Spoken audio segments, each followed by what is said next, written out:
नमस्कार दोस्तों, आज मैं एक कहानी सुनाती हूँ। एक कौवे को देखकर यमदूत रोज मुस्कुराते थे। कौवे को लगा मौत नजदीक आ गई है। उसका मित्र गरुड़ उसे हजारों योजन दूर ले गया, लेकिन वहां खुला यमदूत की मुस्कुराहट का रहस्य। कहानी महाभारत और भागवत गीता की है। कई लोक कथाओं में भी इस कहानी का जिक्र मिलता है। एक कौवे की गरुड़ की दोस्ती हो गई। दोनों काफी समय साथ गुजारते थे। उनमें मित्रता इतनी गहरी थी कि आपस में कभी कोई बात नहीं छिपाते थे। एक दिन दोनों एक नदी के किनारे पेड़ पर बैठकर बातें कर रहे थे। तभी एक यमदूत उधर से गुजरे और वह कौवे को देखकर मुस्कुराए। गरुड़ और कौवे ने यह उस यमदूत को अनदेखा किया और अपनी बातों में लग गए। लेकिन अगले दिन फिर वही हुआ। दोनों बातें कर रहे थे, तभी वह यमदूत फिर उधर से गुजरे और वह फिर कौवे को देखकर मुस्कुराए। इस बार कौवे को कुछ शंका हुआ। उसने गरुड़ से कहा कि यमदूत मुझे देखकर कल भी मुस्कुराए थे और आज भी मुस्कुरा रहे हैं। कुछ तो गड़बड़ है, हो सकता है मेरी मृत्यु आने वाली हो।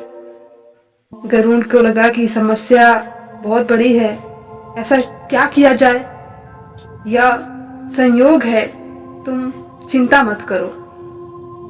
2 दिन और ऐसे ही निकले। रोज यमदूत कौवे को देखकर मुस्कुराए और अब वो कौवे को यकीन हो गया कि निश्चित ही मेरी मौत नजदीक है। उसने गरुड़ से कहा, मित्र, मैं मरना नहीं चाहता, लेकिन यमदूत जरूर 1-2 दिन में मेरे प्राण निकाल कर ले जाएगा।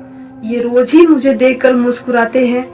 और गरुड़ को भी लगा कि हो सकता है कौवे का शक सही हो। उसने कौवे को धैर्य बंधाया। गरुड़ ने कौवे से कहा, तुम चिंता मत करो मित्र, मैं तुम्हें यहाँ से इतनी दूर ले जाऊंगा कि ये यमदूत तुम्हें दिखाई ही ना दे। गरुड़ ने कौवे को अपनी पीठ पर बैठाया और उसे जंगल से हजारों किलोमीटर दूर कैलाश पर्वत पर ले गया। दोनों को ये डर नहीं रहा कि यहाँ कोई उन्हें परेशान कर सकता है। लेकिन वे जैसे ही कैलाश पर्वत पर पहुंचकर एक गुफा तक पहुंचे, वहां वह यमदूत पहले से ही मौजूद थे। उसने कौवे को देखते ही पर पाश फेंककर उसके प्राण निकाल लिए। गरुड़ देखता ही रह गया। उसने पूछा, तुमने इसे मारा क्यों? यमदूत ने कहा, इसकी मौत इसी समय निश्चित है। इसके प्राण निकाल लिए। गरुड़ ने पूछा, तो फिर तुम्हें इसे देखकर उस जंगल में मुस्कुराते क्यों थे? इसे मारना ही था तो वही मार देते। यमदूत ने जवाब दिया, इसकी मौत कैलाश पर्वत पर ही लिखी थी, लेकिन 4-5 दिन इसे उस जंगल में देखकर मुझे ये आश्चर्य हो रहा था कि ये इतने कम समय में वहां पहुंचेगा कैसे।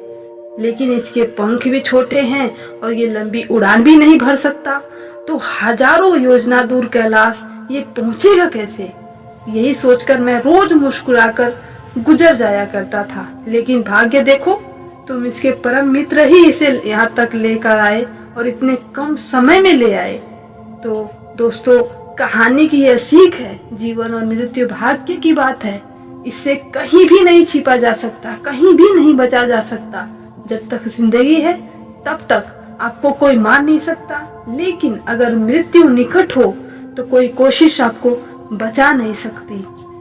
अगर कहानी पसंद आई दोस्तों तो प्लीज चैनल को सब्सक्राइब कीजिए, लाइक कीजिए और अपने परिवार के